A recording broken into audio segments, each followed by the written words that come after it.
Gracias a Dios, un gusto saludarles en esta mañana de domingo. Un poquito más cálida ya, ¿verdad? Amaneció muy nublado y de repente como que retornamos al frío del que veníamos ya saliendo. Y justamente por eso, hermanos, conviene ser muy precavidos con los cambios de clima, porque pueden darnos algunas sorpresas en nuestras vías respiratorias. Bueno, pues bienvenidos todos los que están presentes, igualmente los que nos están acompañando a través de la transmisión por nuestra página de Facebook. Gracias a Dios porque estamos ante la enseñanza de la palabra de Dios. Igualmente, gracias hermanos a los que se preocuparon y estuvieron al pendiente de mi situación de salud, que estuvieron preguntando y orando por un servidor. Muchísimas gracias. No fue nada grave, nada delicado, hermano, una inflamación en mi garganta, supongo que por exceso de trabajo, pero bueno, ya estamos en tratamiento, estamos muy bien. Me tuve que sujetar a la prueba de COVID, gracias a Dios resultó negativa, es simplemente una inflamación, nada más. Estamos muy bien, así que pues vamos a continuar en esta mañana, hermanos, con un estudio que iniciamos hace ya un par de semanas, con el nombre de la depresión en el cristiano. Nos encontramos analizando con la guía del Espíritu Santo algo muy importante, la forma en la que debemos de enfrentar los problemas bíblicamente. Justamente sobre este tema versó la exposición de la semana pasada y vamos a continuar en la misma dirección. ¿Qué fue lo que vimos el domingo pasado? Bueno, que para enfrentar un problema bíblicamente no debemos jamás, hermanos, de responder al problema guiados por nuestros sentimientos, sino ¿por qué, hermanos? Por la palabra de Dios. ¿Y qué es lo que nos informa la palabra de Dios? Lo que debemos de hacer, lo que debemos de decidir. Entonces, un hijo de Dios jamás debería de encarar el problema guiado por sus sentimientos, sino por lo que sabe que es correcto. La palabra de Dios siempre nos va a dar la información de lo que es correcto, lo que es apropiado, lo que es objetivo, lo que es equilibrado. Entonces, el conocimiento de lo que debemos de hacer es lo que tiene que darle dirección, guía a nuestras acciones. Entonces encontramos una especie de cadena bíblica para enfrentar los problemas, que inicia con un eslabón. El primer eslabón de la cadena de solución de problemas bíblicamente es la manera de pensar. La manera de pensar. Una forma correcta en nuestra manera de pensar nos lleva entonces a una conducta correcta. Hemos comentado mucho tiempo antes ya que nunca una acción se desarrolla sin que previamente le anteceda un pensamiento. Todas nuestras acciones, por automáticas que sean, por habituales que sean, están siempre antecedidas de un pensamiento. Entonces, el primer eslabón de la cadena es un pensamiento correcto, que va a derivar en una conducta correcta y nos dará el resultado de un sentimiento correcto. En la cadena bíblica, por decirlo así, de la resolución de problemas, entonces el primer eslabón es el pensamiento correcto y el último es el sentimiento correcto. El sentimiento nunca es el primer eslabón de la cadena, hermanos, es el último. Este es el orden que la Biblia le da a la estructura del manejo de nuestras emociones y de nuestras problemáticas. Entonces, si todo se deriva de un pensamiento correcto, lo siguiente es muy importante. Una forma de pensar correcta requiere de una autopercepción correcta. Una autopercepción correcta. La percepción del yo, digámoslo así. Es decir, el pensamiento equilibrado, realista y objetivo sobre nosotros mismos y sobre nuestras necesidades. Una percepción correcta de nosotros mismos y de nuestras necesidades. Es importante esto porque detrás de toda respuesta pecaminosa a los inevitables problemas de la vida que vamos a encarar, detrás de una respuesta incorrecta siempre hay un pensamiento incorrecto de nosotros mismos. Detrás de una respuesta incorrecta, siempre vamos a encontrar una forma incorrecta de pensar respecto de nosotros mismos. En el contexto general de la palabra de Dios, encontramos una verdad inobjetable. El principio primordial de la vida del ser humano, ¿cuál es? Es glorificar a Dios y gozar de su compañía por siempre, gozar de Dios por siempre. En el contexto general de la palabra de Dios podríamos llegar a esa conclusión sin temor a equivocarnos, es una verdad absoluta. No existimos aquí para un fin diferente que no sea glorificar a Dios y en una condición redimida por su gracia, entonces gozar de Dios por siempre. Ahora, esto involucra, por supuesto, muchos elementos específicos. Sin embargo, si tú quieres saber cuál es el propósito de tu vida de acuerdo al diseño espiritual y físico que eres como un ser humano, es este: glorificar a Dios y disfrutar de Él por siempre. Ignorar esa verdad, hermanos, ha llevado a millones de personas al infierno. Las personas que hoy están en el infierno y que día a día van cayendo a sus profundidades, ignoran esta verdad. No han vivido para glorificar a Dios. Y en el caso de los cristianos ignorantes de esta verdad, las ha llevado a una vida miserable como personas en lo individual. Los ha llevado a generar condiciones miserables de vida en sus familias y en todos los ámbitos de su existencia. Y justamente hemos comentado que esta clase de cristianos con vidas miserables son la más pésima recomendación del Evangelio de la Gracia. Como hijos de Dios no somos llamados a una vida miserable, hermanos. Somos llamados a una vida de humildad, a una vida de santidad, a una vida de obediencia, pero no a una vida miserable. Y una condición miserable de existencia es el resultado de desconocer el propósito de tu vida como un hijo de Dios. Por eso la palabra nos conmina a progresar en el estado de santificación, crecer espiritualmente, lo cual es el resultado consecuente de tener una vinculación de genuina intimidad con Dios después de nuestra redención, cultivar auténticamente una intimidad con el Espíritu Santo, a través de la meditación bíblica, a través de la oración, a través de la vida congregacional comprometida. De otra forma sería absolutamente imposible crecer espiritualmente. Entonces, en el proceso del discipulado que Dios nos da por la palabra, vamos comprendiendo este propósito. Cuando ignoramos este propósito por falta de comunión con Dios, tu vida, hermano, está destinada a la miseria. Y no me estoy refiriendo a la miseria física, a la miseria económica. Hay personas con grandes cuantías económicas, pero son profundamente miserables en su condición espiritual, en su mente, en sus conductas, en sus almas. Un cristiano está llamado a la humildad, está llamado a la obediencia y a la santidad, por lo tanto a vivir en condición de éxito espiritual. Pero la vida del cristiano que desconoce su propósito está destinada lamentablemente a la miseria. Ahora, nuestra naturaleza pecaminosa, por supuesto, se va a resistir a esta verdad, que somos diseñados para la gloria de Dios y ese es nuestro propósito. Y va a clamar desde lo más profundo de los miembros lo siguiente: yo no estoy aquí para glorificar a Dios, no, yo estoy en la tierra para ser feliz, ese es mi propósito, yo estoy en la búsqueda de mi felicidad. Yo estoy aquí para poder proveer todo lo que es necesario para cubrir satisfactoriamente mis necesidades. Para pensar en Dios, primero tengo que estar satisfecho. Sí, está muy bien eso del Evangelio, pero primero debo de cubrir las necesidades de mi familia. No tengo tiempo para eso ahorita. Y esa es la mentalidad del impío que es disfrazada de responsabilidad. Es la impiedad disfrazada de responsabilidad. Y esa forma de pensamiento incorrecto, propio de la naturaleza pecadora del ser humano, ha encontrado una plataforma importante, hermanos, en la sociedad, que es la psicología, a través de la búsqueda de aquello que se ha definido como la autorrealización.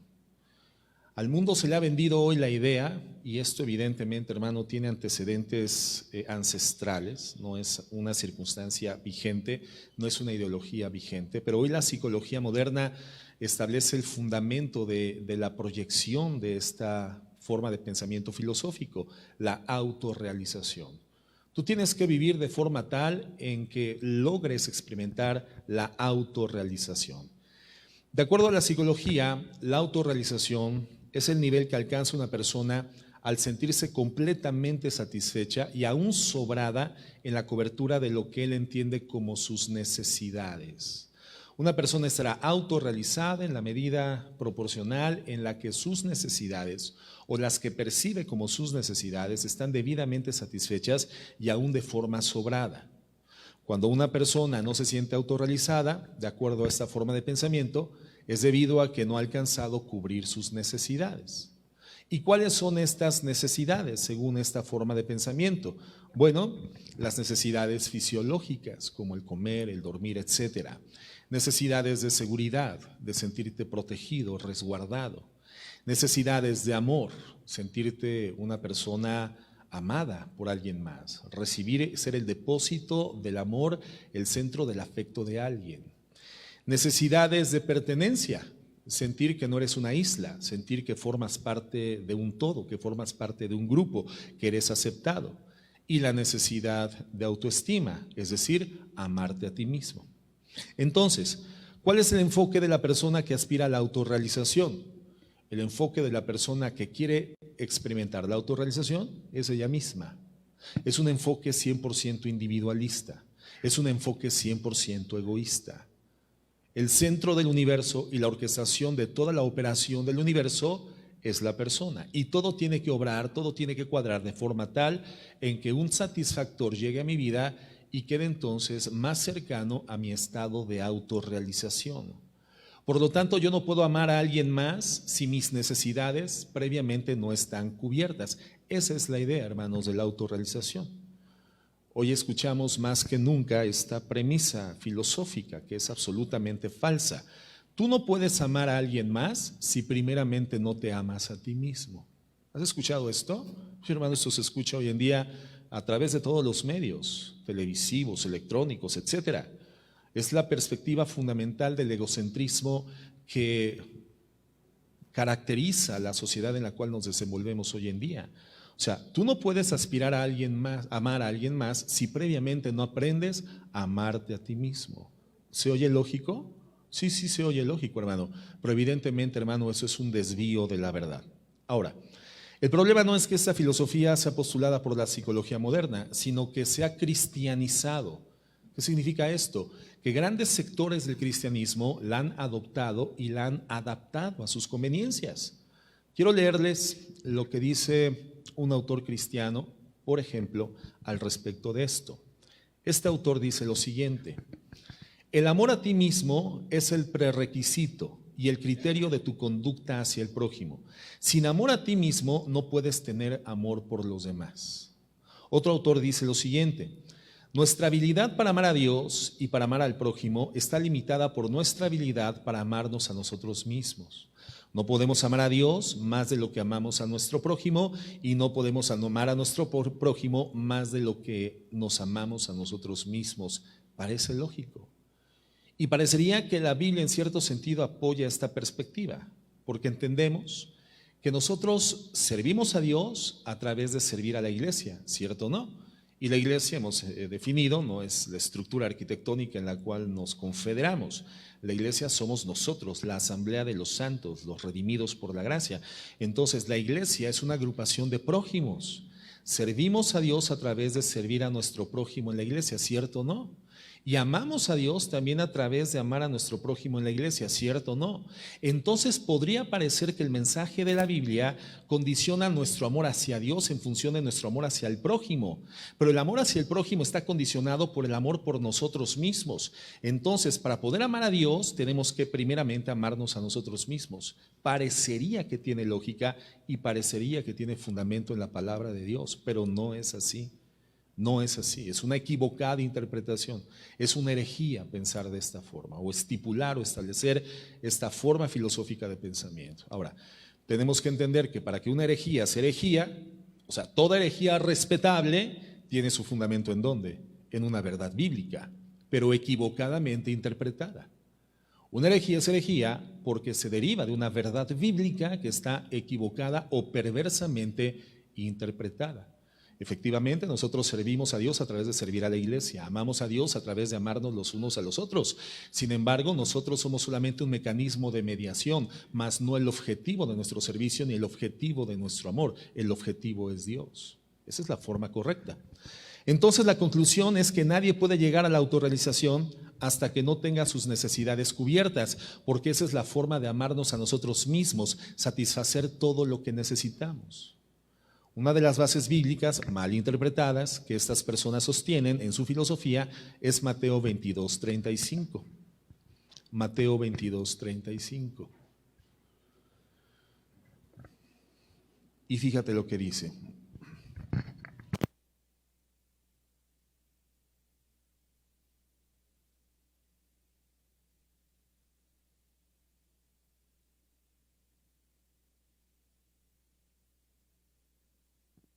Sí. Y uno de ellos, intérprete de la ley, preguntó por tentarle diciendo: Maestro, ¿cuál es el gran mandamiento de la ley? Jesús le dijo: amarás al Señor tu Dios con todo tu corazón y con toda tu alma y con toda tu mente. Este es el primer y grande mandamiento. Y el segundo es semejante: amarás a tu prójimo como a ti mismo. De estos dos mandamientos depende toda la ley y los profetas. Los cristianos que han adoptado la filosofía de la autorrealización malinterpretan este texto diciendo que Jesucristo ordena que nos amemos a nosotros mismos. Ámate a ti mismo, porque dice: amarás a tu prójimo como a ti mismo. De tal forma que no podemos entonces amar a nuestro prójimo si previamente no nos amamos a nosotros mismos. Bueno, la primera objeción a esta interpretación es que Jesús dice que hay dos grandes mandamientos. Primeramente, amarle a Él, y el segundo, amar a nuestro prójimo.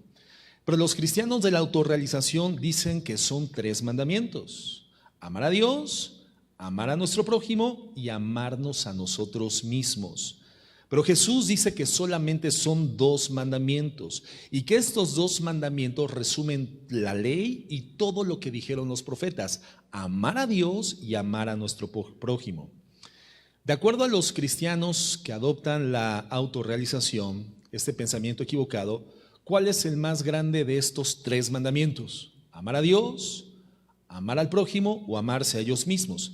Obviamente, hermanos, no es amar a Dios, porque nadie puede amar a Dios hasta que antes se ame a su prójimo de forma correcta, y nadie podrá amar a su prójimo de forma correcta si previamente no se ama a sí mismo. Por lo tanto, el más grande mandamiento de la Biblia es: ámate a ti mismo. Ámate a ti mismo. Por lo tanto, la persona debe de buscar amarse a sí misma, porque el verso 40 dice que de estos mandamientos depende la ley y todo lo que dijeron los profetas. Por lo tanto, cuán importante es buscar el amor a mí mismo, amarme a mí mismo por encima de todas las cosas, dado que de esto se va a derivar la calidad de mi vida cristiana, porque de estos mandamientos depende la ley y los profetas. Ahora, Jesús no enseñó eso, hermanos. Evidentemente esto no lo enseñó Jesús, pero lamentablemente es lo que en una enorme cantidad de iglesias cristianas, a través de falsas enseñanzas, se está introduciendo en la mente de los hijos de Dios. ¿Cómo debemos interpretar este versículo? Bueno, a la luz de toda la enseñanza de la Biblia y del contexto en el cual el Señor Jesucristo da esta enseñanza, según el texto hay dos mandamientos importantes, los más importantes: amarás a tu Dios y amarás a tu prójimo.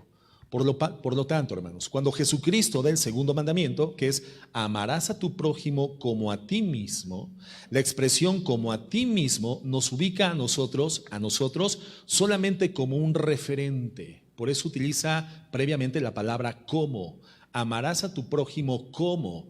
Lo que continúa después del como es una ilustración, es un marco referencial, es un referente. Nosotros en esta oración de Jesucristo, en esta expresión verbal de Jesucristo que se circunscribe en la palabra de Dios, que es llevada a la Escritura, nosotros no somos el objetivo del amor, solamente somos una referencia ilustrativa del amor. El objetivo de nuestro amor es Dios y nuestro prójimo. Esa es la interpretación bíblica correcta en el contexto general de la Escritura y en el contexto inmediato en el cual está dada la enseñanza de Jesucristo. Amarás a tu prójimo como. Nosotros somos el cómo, somos la ilustración. Somos un referente, no somos el objetivo. El objetivo de nuestro amor es Dios y nuestro prójimo. Eso es bien importante, hermano, poderlo definir. ¿Por qué? Porque, bueno, nosotros mismos ya tenemos de forma natural una inclinación a amarnos a nosotros mismos y de forma carnal. O sea, nadie se debate entre la decisión me amo o no me amo, me procuro o no me procuro, me satisfago o no me satisfago. De forma natural, todos los seres humanos vamos a tender a satisfacernos porque es una manera de buscar y demostrar amor por nosotros mismos. Por lo tanto, el mandamiento del Señor Jesucristo ahora nos vuelca hacia los demás. Nos vuelca hacia Él y hacia los demás, obviamente no hacia nosotros mismos. Entonces, cuando comparamos la psicología moderna con lo que la Biblia dice, el postulado de la psicología, por supuesto, no prevalece. Ya es muy penoso, hermanos, ver a personas, no pocos cristianos, que han querido hacer una especie de combinación entre los dos preceptos y por supuesto no es posible. Quiero que veamos algunos textos bíblicos, por favor. Entonces, recordamos que de acuerdo a esta filosofía, el ser humano debe de tener todas sus necesidades cubiertas para poder llegar a la autorrealización. Pero fíjate lo que dice Mateo 6:33. Mateo 6:33. Dice el Señor Jesucristo: mas buscad primeramente el reino de Dios y su justicia, y todas estas cosas os serán añadidas. ¿Qué es lo que vemos aquí? Bueno, un esquema completamente contrario al pensamiento de la filosofía de la autorrealización. Porque Jesucristo no está diciendo que nosotros debemos de ser el centro de nuestra búsqueda. Él no nos está llamando a llenar nuestras necesidades. Él está diciendo que busquemos la justicia de Dios. Lo que Jesucristo dice es que aquellos que buscan dar satisfacción a sus necesidades como el enfoque central de su vida son definidos como paganos, son identificados como los gentiles. Fíjate lo que dice el verso 32. Porque los gentiles buscan todas estas cosas. Bueno, de entrada hay que definir qué cosas son las que está refiriendo el Señor Jesucristo. En el contexto él dice el comer, el beber y el vestir, es decir, necesidades genuinas, necesidades fisiológicas, necesidades auténticas, propias de la existencia en una condición terrena.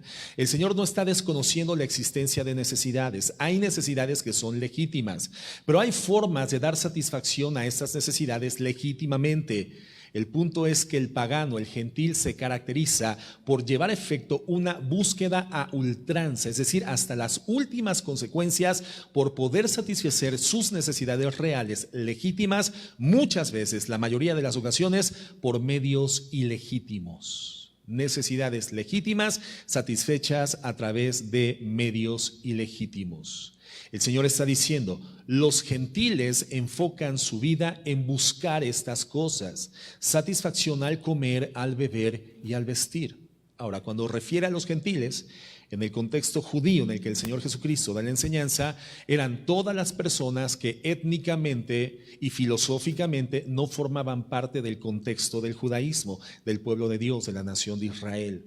Todas las personas que no tenían su condición gentilicia, su procedencia en el pueblo de Israel.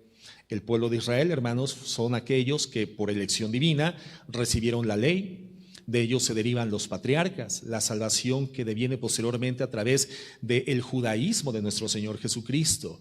Por lo tanto, se entendía que quienes tenían la revelación, la iluminación realista de quién es Dios, era el pueblo de Dios. Los gentiles eran todos aquellos que no conocían quién era Dios. Todos aquellos que no estaban dentro del marco del judaísmo, todas las personas que no tenían el privilegio de haber sido elegidas por Dios y que no tenían la revelación de Dios por medio de la Escritura. Entonces lo que está diciendo el Señor, los que no conocen a Dios, las personas que no saben quién es Dios, las personas que no han recibido una iluminación de quién es Dios, buscan estas cosas. Su enfoque es la búsqueda insistente, consistente, continua de las cosas, pero vuestro Padre Celestial sabe que tenéis necesidad de todas estas cosas. Entonces, los cristianos, hermanos, la dispensación de la gracia en la cual nos encontramos actualmente, ¿qué es lo que debemos de hacer? Jesucristo dice, debemos de buscar primero el reino de Dios. ¿Y qué es el reino de Dios, hermano? El reino de Dios lo podríamos definir como el programa que Dios tiene para con su iglesia y para con el mundo en general. Ese es el reino de Dios.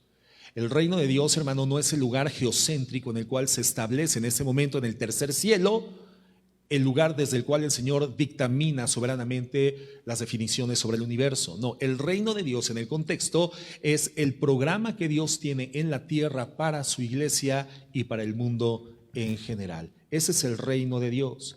¿Y en qué consiste el programa de Dios? El programa de Dios, hermanos, consiste fundamentalmente en amarle a Él y amar a nuestro prójimo antes de amarnos a nosotros mismos. Ese es el reino de Dios y el programa de Dios. Vamos a otro texto, por favor. Mateo 16, 24.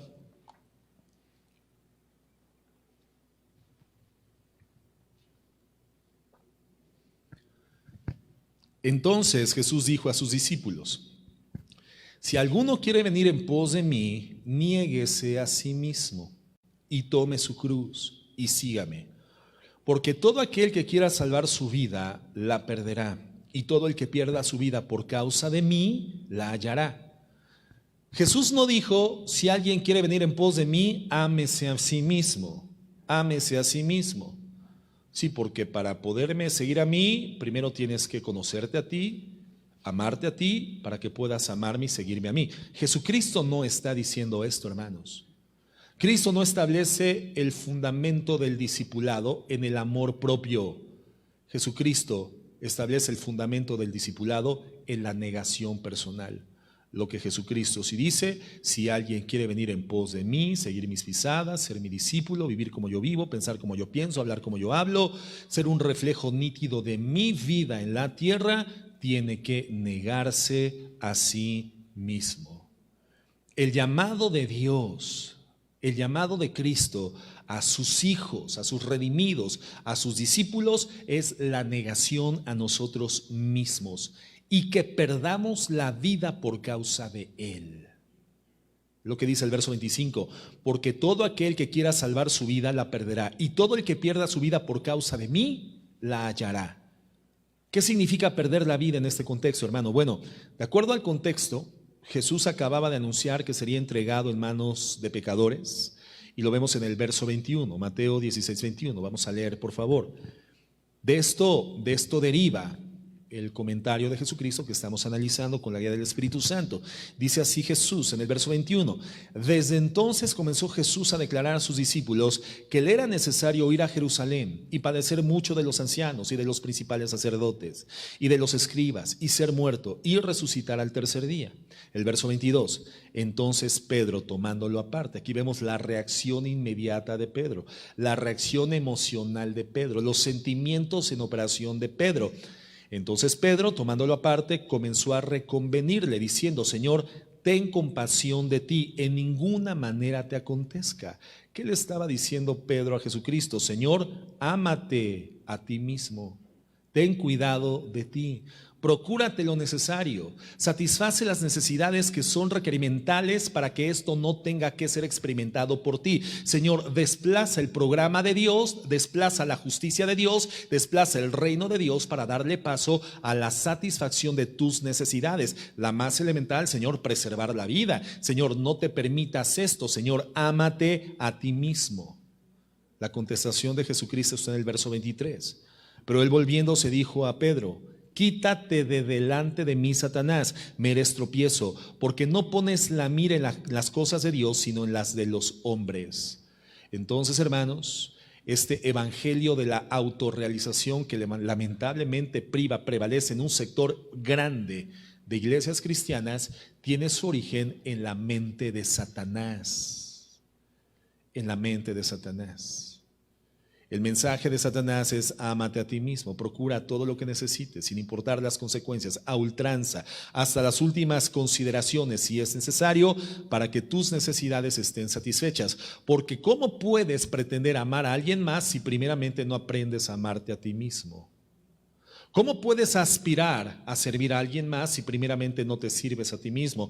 ¿Cómo pretendes dar a alguien más si primeramente no tienes satisfacción en tus necesidades? Si no tienes, ¿cómo das? Parece lógico, hermano. Y es el evangelio diabólico que está prevaleciendo en un sector muy amplio del cristianismo. Satanás le dice: vete de delante de mí, Satanás, me eres tropiezo. Estás poniendo, Pedro, tu mira en las cosas de los hombres, no en las cosas de Dios. La autorrealización inequívocamente, hermanos, siempre va a dejar en un plano secundario y de hecho va a llevar a eliminación cualquier perspectiva del cumplimiento de la justicia de Dios, cualquier perspectiva del cumplimiento del programa de Dios en la tierra a través de tu vida para darle paso a la cobertura de tus necesidades en la premisa equivocada de la necesidad de amarte a ti mismo para poder ser funcional a través de tu amor para un núcleo social. Es un falso evangelio, hermano, muy bien disfrazado. Otro texto, Lucas 14:26, por favor. Lucas 14:26. Si alguno viene a mí y no aborrece a su padre y madre y mujer e hijos y hermanos y hermanas y aún también su propia vida, no puede ser mi discípulo. Qué fuerte palabra del Señor Jesucristo. La última entidad referencial del Señor Jesucristo en este texto es nosotros mismos. Tienes que aborrecerte a ti mismo si tu pretensión es ser mi discípulo, caminar tras mis pisadas, sin terminar finalmente desviando tu camino o renunciando a tu aparente decisión de seguirme con consistencia. O sea, si tú no quieres un día comenzar a seguirme y al final renunciar de esa determinación, necesitas llegar al punto de aborrecerte a ti mismo. Y entonces podrás ser considerado como mi discípulo. Verso 27. Y el que no lleva su cruz y viene en pos de mí, no puede ser mi discípulo. El Señor está confirmando, ratificando la información del verso 26. Pero en el verso 27 entendemos en el contexto qué es lo que de nosotros mismos necesitamos aborrecer. ¿A qué se está refiriendo el Señor Jesucristo? ¿Qué significa llevar la cruz? Significa llevar una especie de patíbulo permanentemente con nosotros en el proceso de seguir a Jesucristo, a fin de tener un lugar donde crucificar, donde acribillar, donde matar cualquier expectativa del yo, cualquier expectativa del ego, cualquier necesidad preferencialmente personal por encima de los satisfactorios de la justicia y del reino de Dios. Es ahí, llevando un lugar de muerte. Por eso define este patíbulo con el ejemplo, la ilustración de la cruz, donde posteriormente él mismo moriría para la redención de la humanidad, hermanos.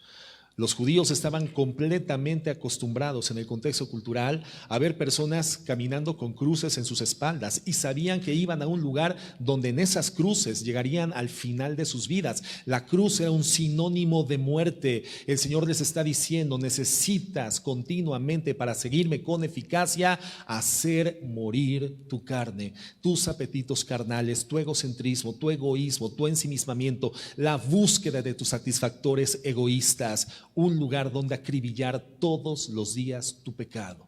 Eso significa llevar la cruz. Cristo dice: el que no aborrece su propia vida no puede ser mi discípulo. En Juan 12:25 se ratifica. Juan 12:25 dice así: el que ama su vida la perderá, y el que aborrece su vida en este mundo para vida eterna la guardará. Aborrecer. Ahora entendemos entonces que aborrecer no significa odiar nuestras vidas. Obviamente el Señor no está diciendo que nos odiemos a nosotros mismos. No, Dios, hermanos, está utilizando esta palabra. Pero no significa que ahora vayamos en contra de esa naturaleza que el Señor nos ha otorgado de sobrevivencia o de conservación del estado de subsistencia natural. No, hermanos, nosotros como hijos de Dios tenemos la obligación de cuidarnos físicamente y espiritualmente. Es un deber cristiano que debemos de cumplir ejemplarmente. ¿Qué significa entonces aborrecer tu vida? Mateo 10:37, por favor. Y continuamos atendiendo el contexto general de la Escritura para poder llegar a la interpretación que la Biblia misma da de sí misma. Mateo 10:37, pasaje paralelo. El pasaje paralelo a Lucas 14:26, donde la palabra se traduce como aborrecer. Aquí en Mateo 10:37 se traduce de otra forma y dice así: el que ama a padre o a madre más que a mí no es digno de mí. Es el mismo mensaje, es la misma escena, es la misma circunstancia, es la misma enseñanza, pero traducida de forma diferente, del mismo griego original, pero con una traducción más comprensible a nuestra cultura. El que ama a su padre o a madre más que a mí no es digno de mí. El que ama a hijo o hija más que a mí no es digno de mí. El que no toma su cruz y sigue en pos de mí no es digno de mí. ¿Cuál es el problema, hermanos, que en términos reales está planteando el Señor Jesucristo en esta enseñanza? Bueno, que a raíz de la caída del hombre, en Génesis 3, hermanos, en el huerto del Edén, el problema del ser humano es un excedente de amor carnal por sí mismo. Un excedente de amor carnal por sí mismo. Y eso fue lo que le sucedió a Eva y posteriormente a Adán. Eva creyó a través de un evangelio diabólico, un evangelio de mentira, creyó que podría alcanzar el máximo nivel de autorrealización dando satisfacción a una necesidad legítima por medios ilegítimos. La necesidad del hambre, la necesidad de ser alimentada, una necesidad con la que Dios había diseñado la condición humana y para la que había dado una gama abierta, diversa, pletórica de opciones legítimas. Sin embargo, ella, atendiendo a un mensaje filosófico satánico, pretendió alcanzar el máximo nivel de autorrealización por vía de la desobediencia a Dios. Y lo mismo hace posteriormente Adán. Ellos buscaron amarse a ellos mismos por encima del amor al mandamiento de Dios, amar sus necesidades, amar la satisfacción a sus necesidades por encima del amor al santo precepto de Dios. La palabra de Dios habla de la naturaleza de Dios. Amaron más sus necesidades, amaron más dar satisfacción a sus necesidades que a Dios mismo. Ellos amaron más la autorrealización que a Dios. Y ahí se deriva, hermanos, la caída del hombre, en un excedente de amor carnal por nosotros mismos. ¿Qué es lo que Cristo nos está enseñando aquí? Bueno, Cristo ahora quiere que entendamos que ese amor por nosotros mismos tiene que ser puesto en un plano secundario, que primero esté el amor hacia Él y el amor hacia el prójimo. Primero el amor hacia Él y después el amor hacia el prójimo. Entonces debemos amar mucho menos nuestra vida de lo que amamos a Dios. Debemos amar mucho menos nuestra vida, hermanos, de lo que amamos a Dios. Mateo 10:39 dice, el que haya su vida la perderá y el que pierda su vida por causa de mí la hallará. Entonces la Biblia no dice ámate a ti mismo, no, lo que la Biblia sí dice es niégate a ti mismo. Ese es el mensaje de la Biblia, hermanos, niégate a ti mismo. La pregunta es, ¿qué tiene que ver todo esto con el tema de la depresión? ¿Qué tiene que ver todo eso con el tema que estamos estudiando, pastor, la depresión? Tiene que ver mucho, hermano, porque detrás de toda depresión existe una preocupación excesiva por ti mismo. Detrás de toda depresión existe una preocupación excesiva por nosotros mismos. ¿Cuál es el problema del deprimido, hermanos?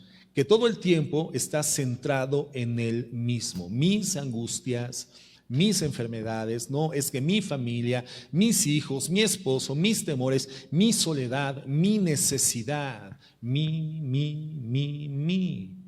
Tu propio yo te ha secuestrado, tu propio yo te ha aprisionado y literalmente, hermano, te está asfixiando. Ese es el escenario de vida emocional, mental y conductual de una persona deprimida. Está centralizada en sí misma. Está centralizada en dar cobertura a sus necesidades como cree que tienen que ser satisfechas para salir del estado deprimido y trascender al estado de autorrealización. Una persona deprimida considera salir del estado de depresión una vez que alcance el estado de autorrealización. ¿Por vía de qué? De dar satisfacción a sus necesidades personales. Por eso la perspectiva del deprimido es mi problema, mi vida, mis necesidades, mi circunstancia, mi pasado, mis tragedias, mi. Entonces, detrás de tu tristeza, hermano, si es que te encuentras en esa condición, o detrás de tu depresión, lo que existe es un serio problema de preocupación por ti mismo. Estás amando satisfacer tus necesidades demasiado. Hay una sobrepreocupación por ti mismo. Fíjate lo que dice Segunda de Timoteo 1, por favor. ¿Quién era Timoteo, hermano? Pues un joven pastor, de acuerdo al contexto de la información bíblica, pues aparentemente tímido, con una conducta más bien introspectiva, que requería continuamente del aliento de Pablo para poder persistir en el ejercicio de su llamado al ministerio pastoral. Ahora, cuando se escribe la Segunda de Timoteo, yo creo que Timoteo ya sabía que Pablo, en condición en condición humana, se encontraba muy cercano a experimentar la muerte. Y entonces seguramente el cuestionamiento de Timoteo ahora era: ¿y ahora qué voy a hacer? ¿Y ahora quién me va a alentar? ¿Quién me va a fortalecer? ¿En quién me voy a aconsejar? ¿Qué voy a hacer ahora que Pablo no estará conmigo? ¿Qué va a pasar conmigo? Bueno, el apóstol Pablo nos está mostrando que Timoteo comenzó a tener un temor por el futuro. Un temor por el futuro. Y precisamente el temor por el futuro es lo que existe en muchas personas, hijas de Dios, el día de hoy. ¿Qué va a pasar con mi vida mañana? ¿Qué va a pasar con las necesidades que tienen que ser cubiertas al fin de la semana, a vuelta de la quincena, al final del mes? No tengo los recursos, no tengo los recursos necesarios, los caminos se han literalmente nulificado. Me siento oprimido, aprisionado, me siento asfixiado, siento que no hay oportunidades, no hay caminos, estoy atribulado. Verdaderamente atribulado, porque no hay recursos, no sé qué va a suceder el día de mañana. Ese temor por el futuro, hermano, puede llevar fácilmente a cualquier persona a la depresión. A la depresión. Cuando tu vida transita, camina, se dirime en función de la preocupación por el futuro, inequívocamente tu destino es la frustración, la amargura, el resentimiento y la depresión. Entonces, ¿qué es lo que Pablo le dice a Timoteo? Segunda de Timoteo 1:7. Segunda de Timoteo 1:7, porque no nos ha dado Dios un espíritu de cobardía. La persona que su vida es guiada, dirigida por ese sentimiento continuo de preocupación por el mañana, por el futuro, ante la ausencia de recursos, es una persona que bíblicamente se define como cobarde. El cobarde no es la persona que tiene necesidades, todos tenemos necesidades. El cobarde no es la persona que se preocupa por las circunstancias futuras. Todos tenemos preocupaciones sobre el futuro. El cobarde, de acuerdo a la palabra de Dios, es la persona que se deja gobernar por su preocupación, por las circunstancias futuras. Es un cobarde. Y Dios, a través del apóstol Pablo, iluminado por el Espíritu Santo, está definiendo cuál es el carácter del Hijo de Dios. Y menciona la palabra espíritu. Dios no nos ha dado un espíritu de cobardía. Y evidentemente no es el Espíritu Santo, porque se define con E minúscula. Aquí la palabra espíritu significa el carácter de un hijo de Dios que es influido por la presencia del Espíritu Santo en su vida y por lo tanto su carácter es dimensionado a una condición espiritual. Eso significa espíritu, un carácter cristiano. Dios no nos ha dado un carácter de cobardía a sus hijos, sino de poder, de amor y de dominio propio. De dominio propio, no de cobardía. ¿Y cuántos cristianos cobardes, hermanos, que andan por los rincones como la muñeca fea? ¿Cómo andaba la muñeca fea, hermanos? Llorando por los rincones, escondida, temerosa ¿de qué? De que alguien la vea, la pobre muñeca fea. Ay, hermana muñeca fea, hermano muñeco feo, preocupado, llorando, angustiado, ¿qué va a pasar el día de mañana? Sumido en tu cobardía. El problema es que no todo va a terminar con tu cobardía. Tu cobardía te va a llevar a la depresión. Te va a llevar a la depresión. Lo que nos dice la palabra es que no le tengamos miedo al futuro, porque Dios nos ha dado un espíritu de poder, un carácter de poder. ¿Qué significa eso? Un carácter capacitado para permanecer en medio de la tribulación y continuar firme y fielmente sirviendo al propósito de Dios. Porque somos aquellos que buscamos la justicia de Dios, el programa de Dios aplicado en la tierra a través de nuestras vidas. El segundo elemento, hermanos, es el dominio propio, es decir, el autocontrol. Dice la Biblia, mejor es aquel que gobierna su carácter que el que gobierna una ciudad. Control de nosotros mismos. Pero el segundo elemento, hermanos, dominio propio es el tercero. El segundo es el amor, un carácter de amor. Entonces Timoteo, le está diciendo Pablo, Timoteo, evita caer en un estado de depresión. Y esto lo vas a lograr si utilizas ese carácter de amor, de preocupación por los demás, Estarás tan ocupado por los demás que no tendrás tiempo disponible para preocuparte por tus propias necesidades en el futuro. Un carácter de amor. Un amor, hermano, que se manifiesta a través del acto de dar. ¿Cómo manifestó Dios su amor por nosotros? ¿A través de qué? El Señor nos escribió una carta de amor. El Señor nos escribió una Biblia donde define de manera descriptiva, amplia y romántica la clase de amor profundo que tiene por nosotros. No, cómo Dios demuestra su amor a través de un acto, el acto de dar. De tal manera amó Dios al mundo que dio un desprendimiento de sí mismo a través de su Hijo Jesucristo para redimir a la humanidad. Entonces el carácter de amor, el espíritu de amor, poder y dominio propio tiene que manifestarse a través de dar, manifestar ocupación y preocupación por las necesidades de los demás. Cuando comencemos, hermanos, o comiences a preocuparte por lo que los demás necesitan por encima de tus necesidades imperantes, inminentes y absolutas, entonces comenzarás a carecer de tiempo para continuar preocupándote por ti mismo. La preocupación por las necesidades de las demás personas comienza gradualmente a librarnos de la preocupación por nosotros mismos, y eso nos ayuda eficazmente a no caer en estados de depresión, hermanos, de depresión. Porque la depresión llega a tu vida cuando crees que eres absolutamente inútil para ti mismo. Lo que el Señor nos dice: a pesar de que carezcas de recursos para ti mismo, siempre abundarán oportunidades, posibilidades y recursos para ocuparte en las necesidades de los demás. Y esa aparente infuncionalidad que te ha llevado a la depresión dejará de ser infuncionalidad y comenzará a ser operativa para la búsqueda de la justicia de Dios en la tierra. Buscar la justicia de Dios, el programa de Dios, hermanos. Por eso dijimos que para poder enfrentar los problemas correctamente, ¿qué debemos de tener? Una forma correcta de pensar. Pero un punto de partida para tener una buena y una correcta manera de pensar es tener una manera correcta de pensar de nosotros mismos. Es una correcta autopercepción. Tener de nosotros un concepto correcto, objetivo, equilibrado, realista, conforme a la palabra de Dios. La meta primordial de nuestra vida no puede ser entonces vivir centrados en nosotros mismos. ¿Sí entendemos esto, hermanos? O sea, el mundo no existe por causa de ti, el mundo no gira en torno tuyo, el universo no tiene que ser orquestado de forma tal que tú seas una persona satisfecha. O sea, no existes para que los demás existamos. Nadie es el centro del universo. Hermanos, cuando vamos a la Biblia, rápidamente, cuando nuestra aproximación es honesta intelectivamente, humilde espiritualmente, nos damos cuenta de que lo que la Biblia nos dice es que no somos tan importantes. No eres tan importante, hermano. Ni tú ni yo somos tan importantes.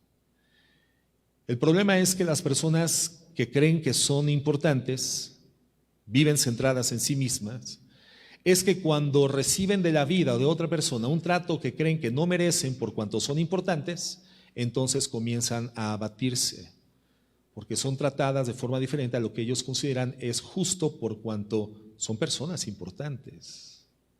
Nadie es tan importante.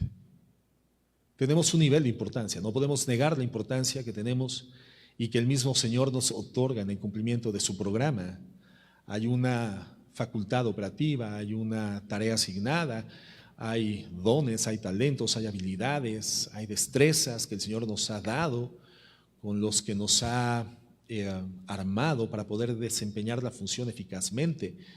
Pero en realidad, hermanos, no somos tan importantes. Lo que le sucede a las personas que se creen importantes es que rápidamente se abaten cuando no reciben el trato que creen que merecen. Generalmente pensamos en lo que creemos que necesitamos. Abordamos mucho tiempo de nuestra mente y de nuestra inteligencia para definir una lista de las cosas que creemos que nos son necesarias, las cosas que necesitamos, pero muy poco tiempo dedicamos a pensar sobre lo que realmente merecemos. Pensamos mucho y muy descriptivamente en lo que necesitamos. Desde que somos niños, hermanos, nos enseñan a pensar en lo que necesitamos. ¿Te acuerdas cuando en Navidad hacías tu carta? Y algunos hacían cartas kilométricas, cartas de 10 puntos, literalmente pliegos petitorios. ¿Y por qué había niños que hacían pliegos petitorios, 10 puntos en sus cartas de fin de año y de Navidad? Porque había padres que les enseñaron que les llevaron a pensar ideológicamente de sí mismos que los niños eran el centro del universo y les daban todo lo que pedían y cuando lo pedían. Pero también aquellos que no eran satisfechos tan ampliamente, también les llevaron a pensar que eran el centro del universo y tal vez su carta era de un punto o de 2 puntos. Pero definían en esa carta lo que consideraban era mayoritariamente más importante, más preeminente para lograr establecer su estado de bienestar y su estado de plena satisfacción. Entonces, 2 juguetes, 2 necesidades, pero que estén debidamente cubiertas. Aprendemos en esta cultura caída, hermanos, a establecernos como gente muy importante, el centro de la operación de las cosas, la raíz, el origen de la existencia misma, todo orquestado en torno de nuestro estado de bienestar. Pero muy poco pensamos en lo que realmente merecemos. Fíjate lo que dice Jacob, hermano. Lo que dice Jacob en Génesis 32:10. Y lo describe de una manera extraordinaria, inerrante porque es inspirado por el Espíritu Santo. Y dice así: menor soy que todas las misericordias y que toda la verdad que has usado para con tu siervo. Fíjate lo que está diciendo Jacob. Menor soy que todas las misericordias. ¿Qué significa esto? Que no soy digno. No existe una igualdad entre lo que recibo de ti, Señor, y lo que merezco. Lo que merezco está muy por debajo de lo que estoy recibiendo de ti. Menor soy que las misericordias que tú me has dado. La palabra misericordia, ¿recuerdan qué significa, hermanos? Recibir más de lo que realmente merecemos. La palabra gracia, ¿se acuerdan qué significa? Gracia significa no recibir lo que realmente merecemos. Por gracia, hermanos, somos salvos. Y entonces en la salvación vemos la gracia porque no recibimos lo que sí merecíamos, que era el justo juicio de Dios y el infierno eterno. Pero también vemos su misericordia porque recibimos mucho más de lo que merecíamos, la salvación. Entonces la salvación en sí misma es una evidencia de su gracia y de su misericordia. Y es lo que está diciendo Jacob. Tus misericordias están por encima de mis méritos, por encima de mi obediencia, por encima de mi fidelidad, por encima de mis aciertos, por encima de mis justicias, por encima de mí mismo. Señor, todas tus misericordias me superan. Lo que he recibido de ti, Señor, simplemente no lo merezco. Y esto, hermano, es un concepto correcto. Señor, soy menor que todas las misericordias que me has dado. Es decir, no merezco ninguna, ni siquiera estar vivo lo merezco. Y si estoy vivo es por tu misericordia. Alguien podría objetar, bueno, es que bíblicamente Deuteronomio 28, pastor, lo hemos estudiado. Si oyeres atentamente los mandamientos que hoy prescribo delante de ti y los pones por obra, entonces vendrán sobre de ti y te alcanzarán estas bendiciones. Bendito en tu entrada, bendito en tu salir, bendito en tu arteza de amasar, bendito el fruto de tu vientre, el fruto de tus ganados, de tus vacas, bendito en el campo, bendito en la ciudad. Pastor, yo he sido obediente. Sí, hermano, la obediencia es un mecanismo de mediación, evidentemente. Dios no bendice al desobediente. Dios bendice a la persona que ha definido su vida en fidelidad a Dios y por lo tanto se esmera en la obediencia y comienza a ser cada vez más eficaz en la obediencia. Dios bendice al obediente, Dios bendice la obediencia, pero la bendición sobre el obediente no es en función de su nivel de obediencia. No es porque la obediencia humana ahora haga un acreedor a favor nuestro a la personalidad de Dios. Dios no es nuestro acreedor por causa de nuestra obediencia, sino que la obediencia es un mecanismo de mediación por la cual Dios nos bendice, pero la bendición de Dios siempre estará por encima de lo que merecemos. Y es lo que dice Jacob: tus misericordias están por encima de mí mismo. No mereceríamos, hermanos, ni siquiera estar vivos, pero si estamos vivos es por la misericordia de Dios. Una frase típica de las personas deprimidas es: ¿por qué a mí? ¿Por qué a mí? ¿Por qué a mí? O sea, yo no me merezco esto, hermano. Si Dios te diera lo que mereces, serías fulminado en un instante, hermano, pulverizado y salido en partículas, diseminado hacia el abismo del universo mismo, desintegrado al instante. ¿Por qué a mí? Y entonces, digamos que la contrapregunta sería: ¿y por qué no a ti? ¿Por qué no a ti? En alguna ocasión, hermano, te has escuchado hablar y decir, ¿por qué a mí? ¿Por qué a mí? E inmediatamente saltan tus justicias humanas limitadas, erróneas, fallidas, insuficientes. Si yo soy así, si yo acá, mi vida, yo soy aquel. Tú no eres nada, no eres nadie, yo tampoco. Nadie somos nada. Lo que somos, lo somos por la gracia y por la misericordia de Dios, hermanos. Si tu hermano se está durmiendo por ahí, no le puedes dar un pellizquito de monjita, que siempre son santos los pellizquitos de monjita, ¿verdad? Porque no lo tienes a la distancia. Pero así como en la primaria, dale un buen cerbatanazo, hermano. Te autorizo que le des un cerbatanazo para que se despabile y se despierte. Que nadie se duerma durante la enseñanza, hermanos. No tiene sentido venir a la iglesia a quedarse dormido. Entonces, la frase típica de la persona deprimida es ¿por qué a mí? O sea, yo no me merezco esto. Entonces, hermanos, entendemos cuán básico es tener una forma correcta de pensar en cuanto a nosotros mismos, en cuanto a nuestra propia vida. Estamos aquí para glorificar a Dios. No estamos aquí para ser felices. Entendamos eso. No estamos aquí para experimentar la autorrealización. No estamos aquí para lograr satisfacer todas nuestras necesidades, cuando menos las elementales, pastor. Entonces ya estaría libre de estrés, libre de presión, libre de depresión, libre de frustración, libre de amargura, libre de resentimiento. No es cierto, no es cierto. No hay una sola persona que pueda decir conozco la felicidad por causa de que vivo en la mejor zona, tengo la mejor casa, el mejor auto a la puerta y tengo todo cubierto. No hay una sola persona que en función de los requerimientos elementales básicamente cubiertos pueda decir estoy feliz. No es cierto, no es así. No estamos en esta tierra para buscar la felicidad. Estamos en esta tierra, hermanos, para glorificar a Dios. Para glorificar a Dios. Y todo el que busca la felicidad a través de la autorrealización, porque esa es la premisa de la autorrealización. Autorrealízate para que seas feliz. Es decir, ser una persona autorrealizada y feliz es lo mismo. Y eso es una mentira absoluta. Es una mentira absoluta. Jesucristo dijo, ¿te acuerdas? Mateo 5, bienaventurados los que tienen hambre y sed de justicia, porque ellos serán saciados. ¿Saciados? ¿De qué? Pues de justicia. Claro, ¿eh? De justicia. Si tú llegas a un lugar, oye, tengo sed, ayúdame, tengo sed, y te dan galletas saladas, pues no están saciando nada, ¿no? Cuando el Señor dice, bienaventurados, o sea, la persona que busque la justicia con sed y con hambre será feliz. Conocerá la justicia, será saciada de justicia y entonces entenderá que no tiene que estar en la vida para buscar la felicidad, sino buscar la justicia. La felicidad es un resultado.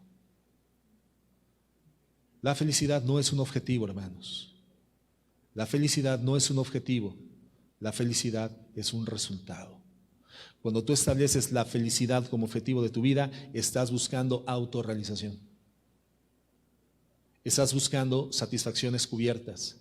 Y eso inequívocamente te va a llevar a poner en un plano secundario hasta desaparecer los elementos fundamentales del reino de Dios, su justicia y tu tarea asignada como un hijo de Dios en la tierra para superponer tus necesidades como elementos primarios a enfocar tu vida a fin de poder solventarlos y atenderlos plenamente.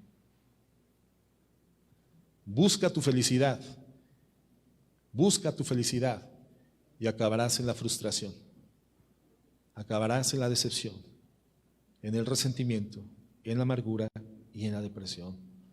Busca la justicia de Dios, el resultado será la felicidad. Mira, ejemplos prácticos, los ponía en la mañana. ¿Cuántas veces hemos planificado reuniones familiares o entre amigos con el propósito de tener un buen tiempo, con el propósito de tener un tiempo feliz? Y ya planificaste la Navidad, el cumpleaños, la celebración de un aniversario, etcétera, y de repente comienzan a surgir factores en esa convivencia que generan un caos al final. Y lo que pretendía ser un momento feliz terminó siendo un problema de mayor discusión, mayor distanciamiento, más disensión, más división y más lejanía. porque buscaste a través de una actividad humana alcanzar la felicidad. Pero ¿qué si tú buscas reunir a tus familiares y amigos con el propósito de glorificar a Dios?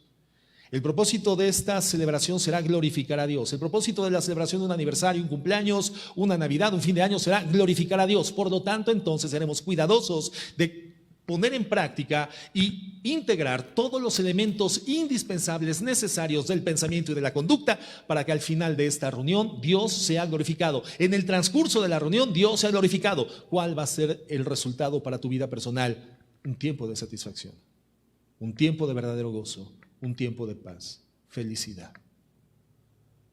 No es buscando la felicidad como la vamos a obtener, hermanos. Es más, tenemos que renunciar a encontrar la felicidad. Tenemos que buscar la justicia, ser obedientes. El resultado será una vida feliz. 1 Corintios 10:31. Fíjate cómo la Biblia lo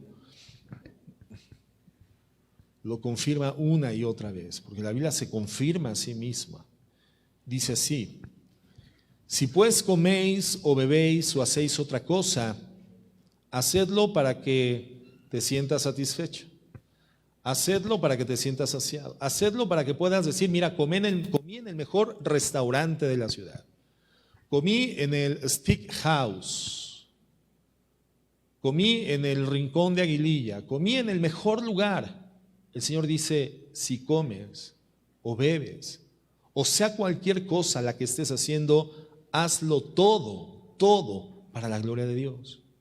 Y después dice Pablo: no seas tropiezo a los judíos. Es decir, si tú no haces lo que haces para la gloria de Dios, vas a terminar siendo un tropiezo a los judíos, a los gentiles y a la iglesia de Dios. Como también yo en todas las cosas agrado a todos. Fíjate lo que dice Pablo. Él se pone ahora como un ejemplo, un modelo. Yo en todas las cosas agrado a todos, no procurando mi propio beneficio, sino el de muchos, para que sean salvos. Fíjate lo que está diciendo Pablo. En el verso 31 dice: todo lo que hagas, hazlo para la gloria de Dios, porque si no vas a ser tropezadero para la gente. Y en segundo lugar, en el verso 33 dice: como yo, todo lo que hago, lo hago no para mí, sino renuncio a lo mío, para agradar a otros, para servir a otros, para servir a muchos, para que sean salvos. Primero a Dios y después a tu prójimo. ¿Dónde aparece el yo en la ecuación? ¿Dónde aparece el yo en el contexto bíblico? No existe el yo. ¿Dónde están aquí tus necesidades? ¿Dónde están aquí tus satisfactores? No existen, están totalmente suprimidos, omitidos, dejaron de existir. Hoy existimos para la gloria de Dios. Todo lo que hacemos, hermanos, es para su gloria. No hacerlo así terminará siendo tropezadero para los demás.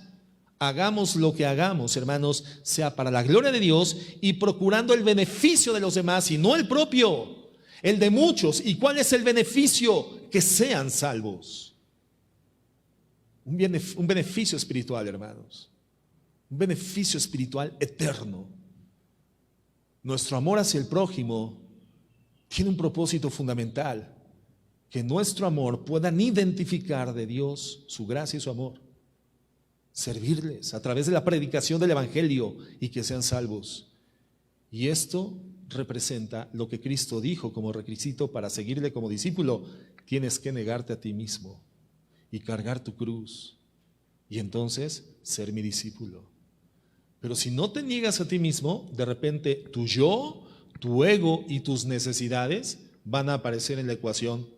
Y vas a terminar siendo tropezadero para judíos, gentiles y para la iglesia en general. No existe el evangelio del amor propio, hermanos. No es verdad. No existe. Y quienes buscan amarse a sí mismos terminan encarcelados, aprisionados, secuestrados en su propia depresión y frustración.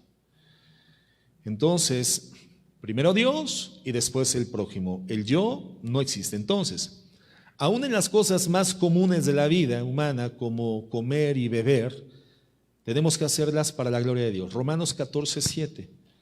Romanos 14:7 dice así: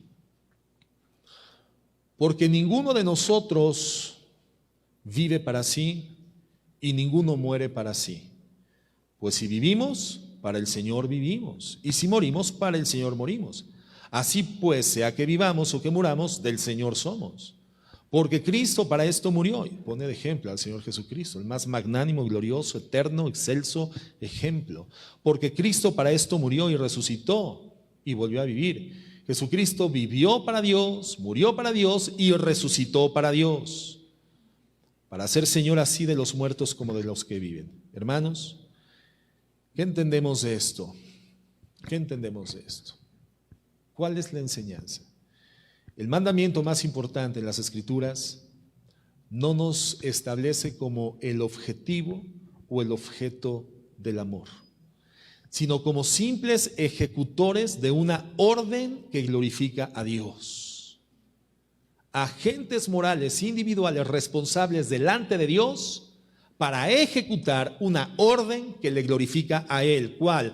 Amarás al Señor tu Dios con todo tu corazón, con toda tu alma, con toda tu mente y con todas tus fuerzas. Un escritor dice acerca del amar a Dios lo siguiente, y fíjate qué bien lo dice. Dice lo siguiente, en relación a esto de amar a Dios.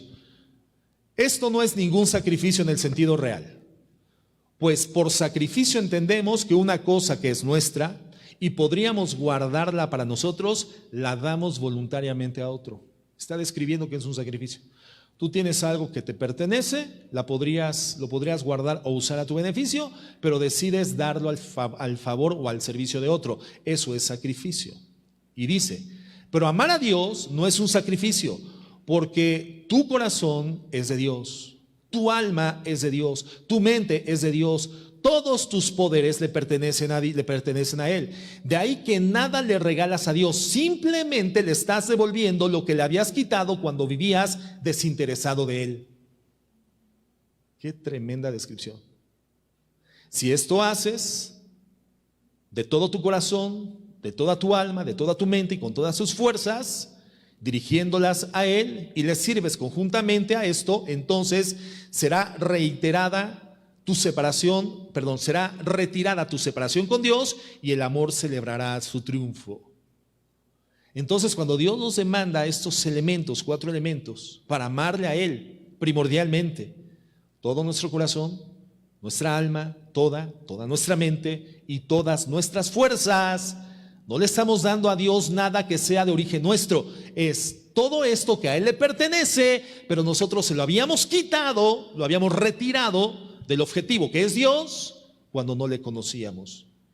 Y continúa diciendo, es como el ladrón que lleno de vergüenza devuelve lo que ha robado. Él no se envanece de nada, él no se jacta de nada, sino que pide ser perdonado. Entonces, hermanos, cuando amamos a Dios con todo nuestro corazón, con toda nuestra alma, con toda nuestra mente y todas nuestras fuerzas, no estamos haciendo un sacrificio, estamos devolviendo a Dios lo que le habíamos robado, lo que es de Él. No te perteneces, le perteneces a Él. Le robamos a Dios nuestro corazón, nuestra alma, nuestra mente y nuestras fuerzas. Eso hicimos, eran de Él. Él las creó para su gloria. Y durante muchos años la mayoría de nosotros las usamos para nuestro propio beneficio, hermanos. Ya basta, ya no es así, ya te dejaste de pertenecer. Y por eso muchos están deprimidos, porque quieren seguir robándole a Dios. Quieren continuar siendo el centro de la atención. Quieren continuar teniendo satisfechas todas sus necesidades, autorrealizarse para poder decir, finalmente soy feliz. Personas que tienen una sobrepreocupación por ellos mismos. Lo glorioso que tiene el amar a Dios de esta forma y no amarnos a nosotros mismos es que al hacerlo vamos a aprender a gozarnos en Dios.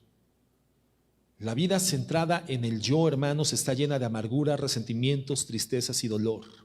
La vida centrada en Dios y en su servicio es una vida plena. ¿Por qué? Porque estás cumpliendo con el propósito por el cual fuiste diseñado. Y las cosas son plenas. La verdadera realización, hermano, la alcanzamos cuando funcionamos para el propósito por el cual fuimos diseñados. Y fuimos diseñados para glorificar, servir a Dios y disfrutarlo por siempre.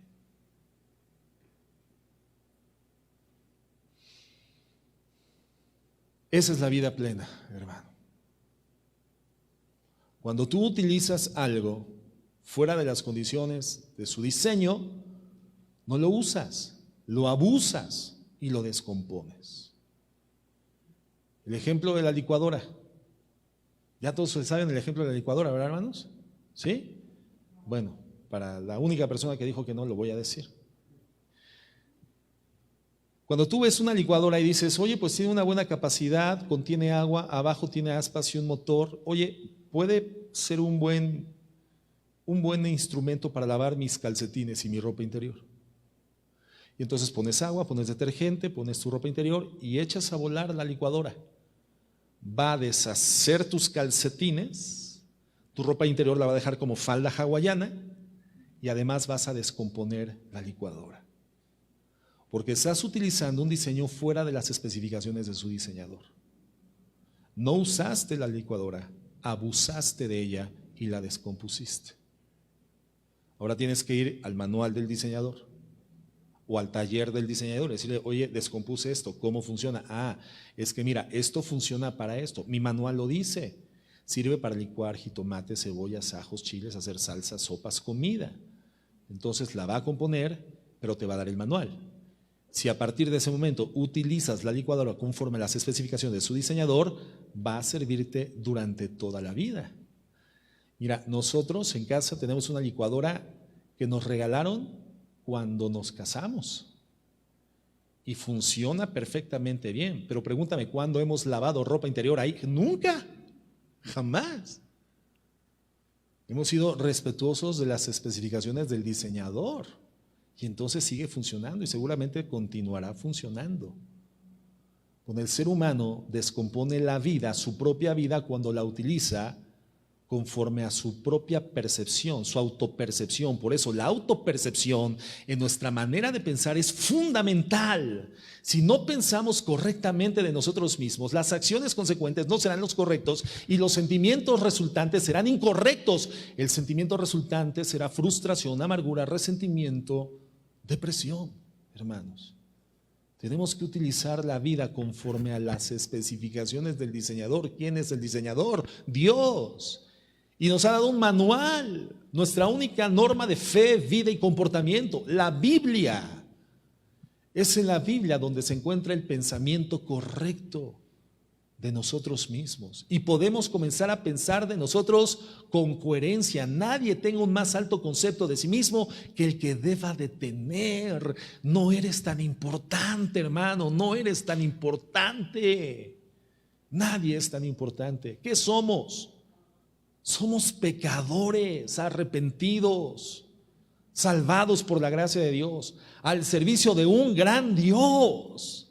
Pero mira cómo el desvío comienza aún en las mentes de los hombres que Dios en su gracia y en su soberanía comienza a usar, cuando comienzan a autopercibirse como el gran hombre de Dios, el gran siervo de Dios. Y cuando van a alguna actividad comunitaria, alguna audiencia, a dar una enseñanza y los presentan como los grandes siervos de Dios. Y mientras más R's le pongan, más siervos son. No, hermanos, aquí el único grande es Dios. Nosotros somos pecadores arrepentidos por su gracia, al servicio de ese gran Dios eterno, excelso, inigualable, inalcanzable, inagotable, cuya mente e inteligencia son insondables, sus pensamientos inaccesibles, al que jamás nadie le dio consejo, preexistente, autosuficiente, la causa del todo. Hermanos, el grande es Dios. Entonces la vida centrada en Dios y en su servicio es una vida plena, porque está alcanzando el propósito por el cual fue diseñada. El Salmo 168, hermanos, nos explica qué es vivir para la gloria de Dios. Perdón, 16:8, Salmo 168, ya le puse 18 más. En la mañana dije igual, ¿verdad? No, dije, qué bueno, nada más me quemé ahorita. Pues nada más cuando sale por internet, ¿verdad?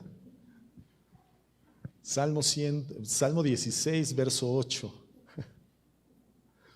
Bueno, dice así: A Jehová he puesto delante de mí. ¿Qué está diciendo David? Dios es mi frontal, Dios es mi objetivo, Dios es mi supremacía, Dios es mi prioridad. He puesto delante de mí a Dios, porque está a mi diestra, no seré conmovido. Verso 9, se alegró por tanto mi corazón. Fíjate aquí, el verso 8 nuevamente, porque a ver, no que está delante y después a su diestra, no. Aquel que tiene a Dios como prioridad, y es a lo que se refiere David, puesto delante de mí, es decir, Dios antes que yo, mi prioridad es Dios. Eso significa que Dios respalda mi vida, Dios está a mi diestra. Esta expresión es judaica, es un hebraísmo. Dios está a mi diestra, Dios te respalda, Dios te defiende, Dios lleva tu causa, Dios es su fuerza la que recibes, es con el poder de su Espíritu Santo, no con tu espada ni con tu ejército. Eso significa que Dios está a tu diestra, significa que Dios es tu respaldo, Dios es tu potencia. No seré por lo tanto conmovido. Verso 9, se alegró por tanto mi corazón. ¿Qué es lo que le falta al deprimido? Un corazón alegre. Pero ¿te das cuenta cómo el corazón alegre, la felicidad, es el resultado de qué? De tener por prioridad a Dios, de buscar a Dios, su reino, su justicia, su programa, no tus necesidades ni los satisfactores a tus necesidades. Ese camino de la autorrealización te lleva a la frustración, es un camino falso, es un espejismo, hermanos. ¿Has ido manejando en carretera un día soleados, en donde ves a la distancia como si hubiera agua en la carretera? ¿Alguien ha visto esta ilusión óptica? Agua en la carretera, es un espejismo.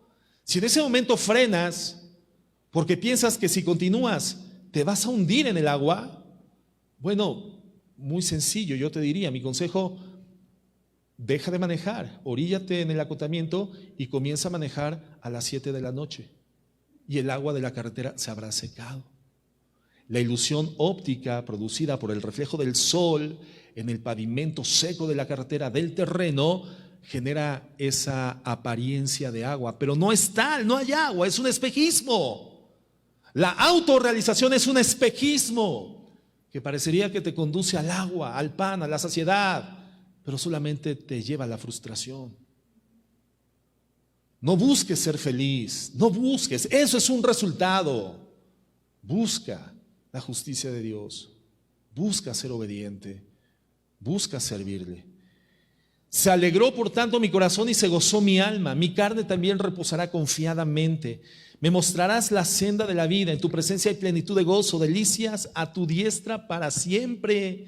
Lo que busca el ser humano a través de la autorrealización. ¿Qué busca el ser humano a través de la autorrealización? Delicias, plenitud de gozo, alegría del corazón. Y no lo alcanza por ese camino. ¿Por qué? Porque la Biblia dice que esas cosas están en Dios. En Dios. Y en el orden lógico, bíblico que le des a tu vida, Dios, en primer lugar, busca primeramente el reino de Dios y su justicia. Lo demás será simplemente una añadidura. No busques las cosas, eso lo hacen los paganos, los gentiles, los que no me conocen. Tú búscame a mí, busca mi reino, busca mi justicia. Lo demás simplemente será añadido en forma soberana. Dios lo añadirá.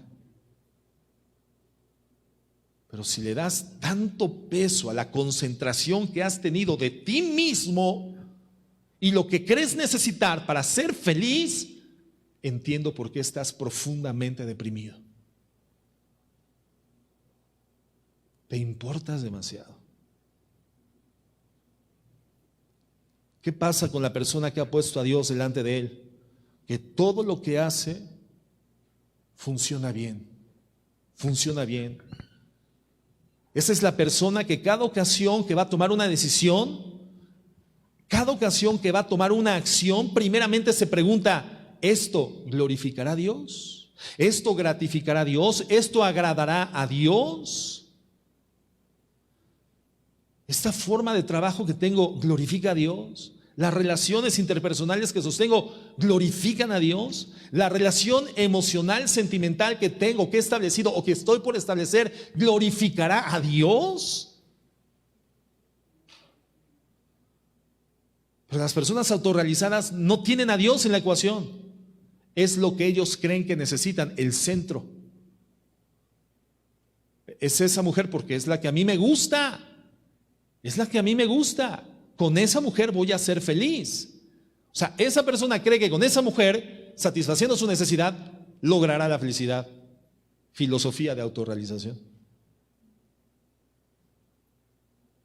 Y el resultado final es la amargura, la decepción. Cuando te das cuenta, no, esa mujer no tenía lo que tú necesitabas para ser feliz. ¿Quién es la persona que tiene como resultado la felicidad? La persona que antes de tomar una decisión, primeramente piensa: Señor, ¿esto te agrada? ¿Esto te glorifica? ¿Esto exalta tu nombre? ¿Esta actividad que estoy planificando verdaderamente te glorifica? ¿Tiene elementos que garantizan que tú serás glorificado? ¿Hay obediencia a tu palabra en mis decisiones? ¿Hay obediencia a tu palabra en mis acciones? Lo que estoy articulando, el plan que estoy orquestando, Señor, se apega perfectamente a los lineamientos de la Biblia y por lo tanto te glorifican o no. ¿Qué pasa con esa persona? Bueno, David dice claramente que su corazón estará alegre. O sea, esa persona no se va a deprimir. Esa persona no experimentará la tristeza, la frustración, la angustia y la depresión. No. Cuando un creyente enfrenta un problema, jamás debe de permitir que su alma hable sin control. Porque si lo permite, va a caer en la autoconmisericordia, en la autojustificación y en la depresión. Sí, hice esto porque, ¿de qué otra manera lo resolvía? Mi necesidad, lo que requiero, mi urgencia. Se autojustifica, es autoconmisericordia y al final vivirá el resultado. La forma correcta de enfrentar los problemas, entonces, hermanos, es pensar de forma correcta, pero principalmente de ti mismo. En cuanto a la causa y el fin de tu existencia, tú tienes que saber perfectamente para qué existes, para qué fuiste redimido por la gracia y vivir en esa dirección. No estás aquí para ser feliz, estás aquí para darle gloria a Dios y disfrutar de Él por siempre. Termino con el Salmo 16:11. Entonces, dice David, me mostrarás la senda de la vida, de la verdadera vida, hermanos, la eterna. En tu presencia hay plenitud de gozo, delicias a tu diestra para siempre. En Dios. No en tus necesidades satisfechas, hermano. En Dios, en Dios. Hay plenitud de gozo y delicias a su diestra para siempre. Entonces, tener una autopercepción correcta de nosotros mismos es básico para nuestro tema, hermanos. Es básico. Para no caer en la depresión o para salir del estado de depresión en el que te encuentras. Piensa con cordura de ti mismo y de tu propósito. Estás aquí para glorificar a Dios, hermano. El resultado será la felicidad. Vamos a orar.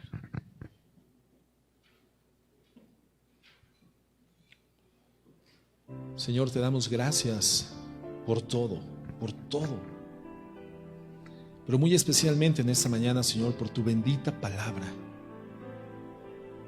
la cual es inerrante, infalible, toda suficiente. No hay un solo hierro en tu palabra, mi Dios.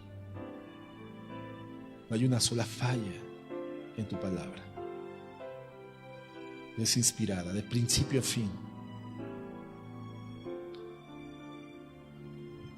Y nos la entregas y la iluminas a nuestro corazón para darle claridad a nuestro entendimiento y poder vivir vidas de aquellos que han sido redimidos por tu gracia.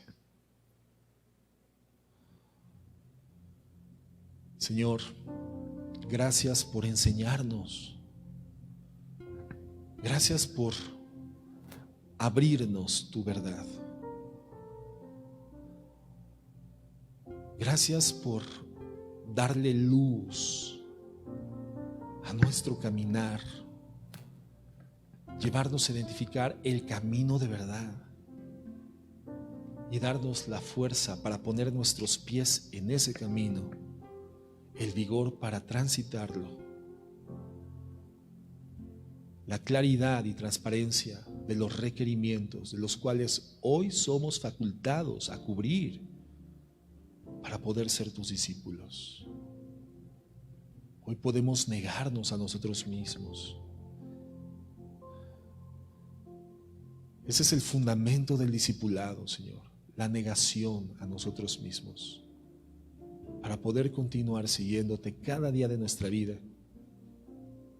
teniendo un lugar a donde llevar a la muerte, al sacrificio, el ego, el yo, el pecado, la inclinación a la maldad, y poder continuar siguiéndote con integridad y con dignidad. El importante aquí eres tú, mi Dios, el imprescindible eres tú, sin ti nada existiría. Tú eres la causa sin causa, bendito Dios. Eres la causa de todo y tú no tienes una causa, eres preexistente, eres Dios, el indispensable eres tú. Nosotros no.